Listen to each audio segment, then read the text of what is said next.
Hi guys, it's Blackie.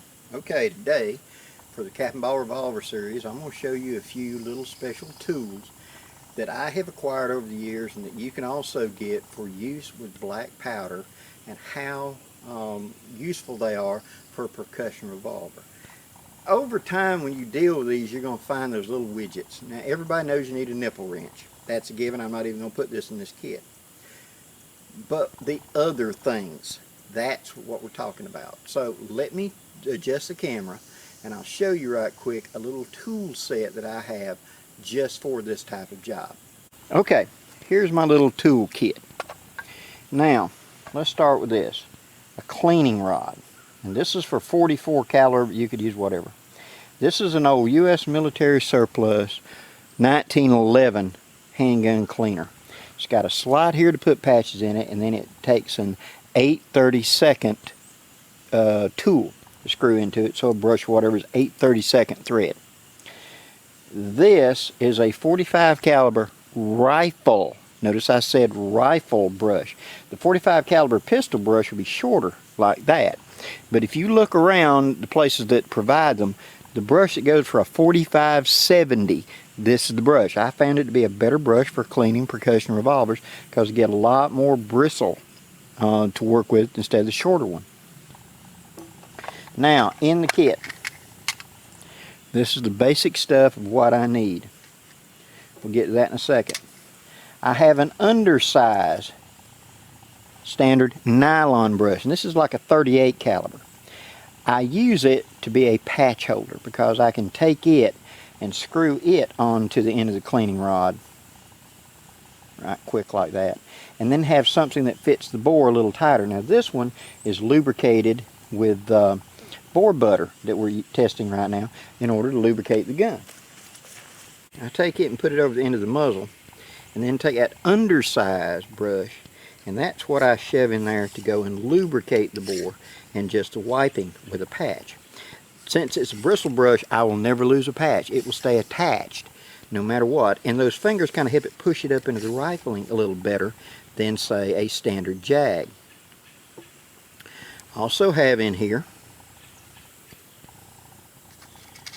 a standard jag. Now what that is, this is a 32 caliber muzzle loading rifle jag, and as you can see, it's a piece of brass with a 8/32 head on it, so I can screw it into a standard tip. And it's got a cupped face to it. I can use this to help load like a ball or something, tap it so it doesn't jam up or whatever. So if I had to load like a little 36 caliber, 44 caliber Derringer or something, I can use that as a pusher, and this therefore becomes a little loading rod so I can tap it. If I get a squib load and a ball gets trapped in the barrel itself, I can use this to run down and tap, tap, tap, tap, tap, gently push it out of the bore without damaging the bore. The brass will keep it from damaging the bore. Now, two tools you're probably not familiar with unless you do historical reenactment. This is a patch puller. It's also sometimes called a toe screw. Now what this is a coiled piece of spring metal that's got a sharp tip on it. Now what this does is when you put it in here, it allows you to take and wrap up something like jute or some thin piece of material in a long patch like this. You hook it onto it and then you spiral it around, and it will spiral and grip tightly. So now I got a hard scrubber. It also allows me to use tow or something to go in there and scrub out the bore a little bit. If I had to put steel wool onto the end of a thing and gently go in there and remove some sort of hard patch in some section of the cylinder or whatever, this is how I would do it. The other tool that you're probably not going to recognize is another muzzle loading button. This is a brass wire brush on the end of it, and what that's for is to go down and go into the cylinder on the end of the rod, end of the clean rod, and actually scour the face where the nipple is on the inside.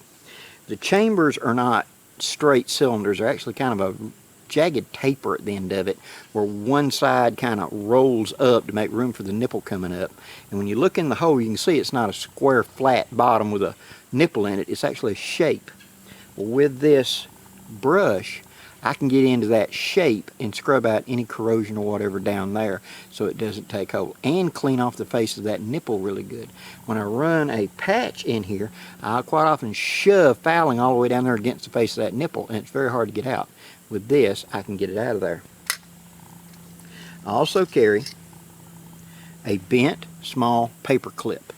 This is used as a vent pick to actually go into the vent holes of the nipple and clean them out and make sure that I've got no fouling in there that's giving me any problems, just like that.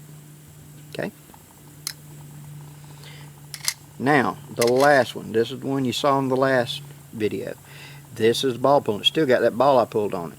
By carrying it in here, and I need to take that off, I'll take a pair of pliers and grip it and unscrew it. I have a way of pulling the ball if I have to. I'm going to try to come up with some other method as I talked about, but if nothing else, I've got it. All of it fits into that small little kit right there. That and a cleaning rod, and that's all I need to maintain it in the field. Okay, so that's the tool set.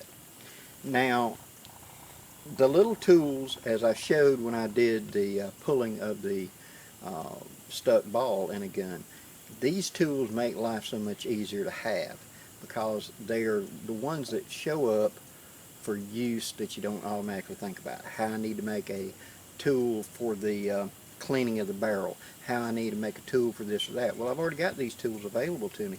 I just got to procure them ahead of time instead of having to try to force something when the need arises, and therefore damage the gun trying to force a square peg into a round hole to do a job it wasn't designed for.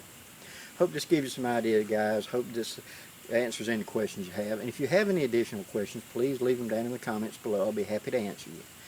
And please do me a favor and hit that like, share, and subscribe button before you go. I'd really appreciate it.